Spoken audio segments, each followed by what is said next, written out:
근데 첫 시간에는 달마도의 개념에 대해서 말씀을 드렸고, 그 다음에 바로 두 번째 시간에서는 우리나라 달마도의 역사와 문헌 자료에 대해서 잠깐 소개를 드렸습니다. 이번에는 이제 달마를 그리는 형식에 대해서 좀 말씀을 드려보겠습니다. 이렇게 달마도를 그리는데 형식은 대체로 세 가지로 좀 나누어서 이야기할 수 있겠습니다. 먼저 김명국의 그림, 그 다음에 경봉스님 달마도와 같이 흉상 정도, 우리가 조각에서 이야기하는 얼굴과 가슴 정도까지만 그리는 방식이죠. 이제 흉상으로만 그리는 방식.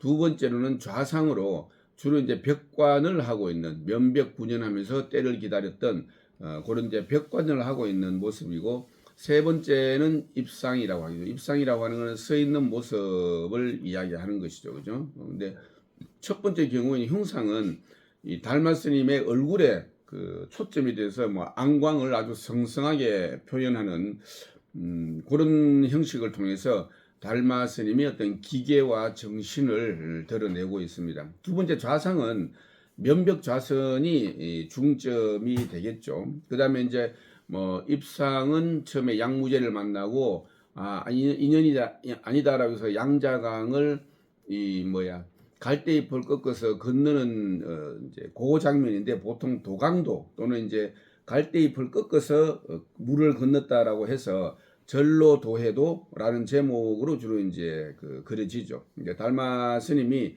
갈대를 타고 양자강 건너는 모습이죠. 이런 것들이 요거와 같이 이제 많이 또 그려지는 입상의 소재가 그 청리달마라고 해서 이 집신 한 짝을 매단 지팡이를 둘러매고 있는 모습으로 이제 입상의 표현이 있겠습니다.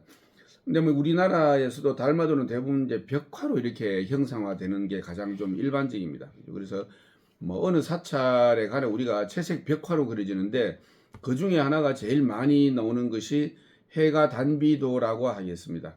가장 이제 자주 다루어지는 주제죠. 영상에 그림이 얹혀 들어가겠습니다만은, 언급하였듯이 달마 스님은 스승 바냐다라 존자의 열반을 마지막으로 인도 내에 교화는 제자들에게 맡기고 중국으로 건너오게 되죠. 그래서 당시 양나라 무제를 만났지만은 또 무제는 달마 스님의 뜻을 이해하지 못했고, 그러면서 달마 대사는 그 길로 낙양숭산 소림사로 가셔가지고 9년이란 긴 세월 동안 면벽하면서 시절 인연이 도래하기를 기다렸죠.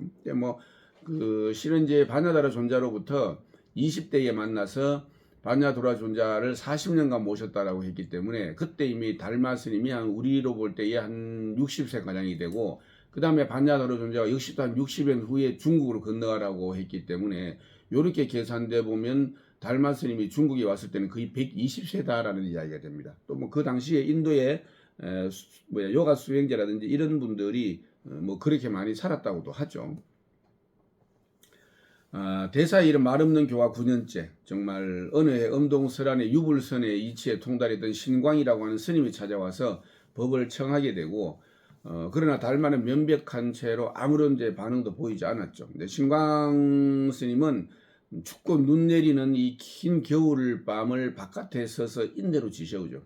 그러나 달마 선사들은 뭐 제자들에게 가혹하죠. 우리가 말하는 일반적 친절함이나 자비는 없습니다. 그게 깨달음에 도움이 되지 않는다라고 하는 걸 알기 때문에, 대사는 이제 달마 스님은 하룻밤에 얄팍한 덕으로 지혜를 얻고자 하느냐라고 하면서 꾸짖죠.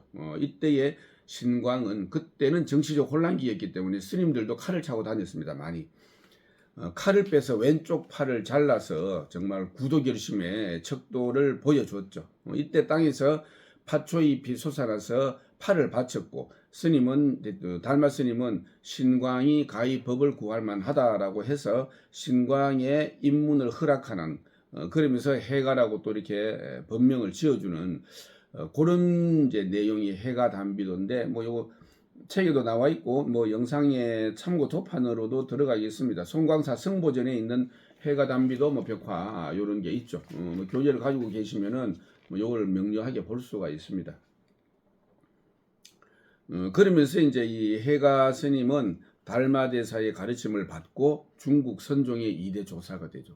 이제 앞 시간에 이야기 드린 대로 그 이후에 다시 해가 스님께 3조 성찬 스님, 4조 도선 스님, 도신 스님, 5조 홍인 스님, 6조 해능 스님 이렇게 33조사가 이루어지는데 이와 같이 이제 해가 단비도는 벽화뿐만이 아니라 이제 오래 전부터 예로부터 우리 일반 회화의 소재로도 많이 그려졌습니다. 근데 어느 것이나 간에 지금 말씀드렸던 이런 내용들을 상징적인데도 굉장히 사실성 강하게 인상적으로 잘 표현해 주고 있는 것이 해가 단비도라고 하겠습니다. 그래서 오늘 선종화에 있어서는 시무도가 이 책 앞에 있는데 시무도는 너무 길어서 우리가 그 달마도 칙진심 견성승부라는 화제로 그려지는 달마도에 대해서 말씀을 드렸습니다.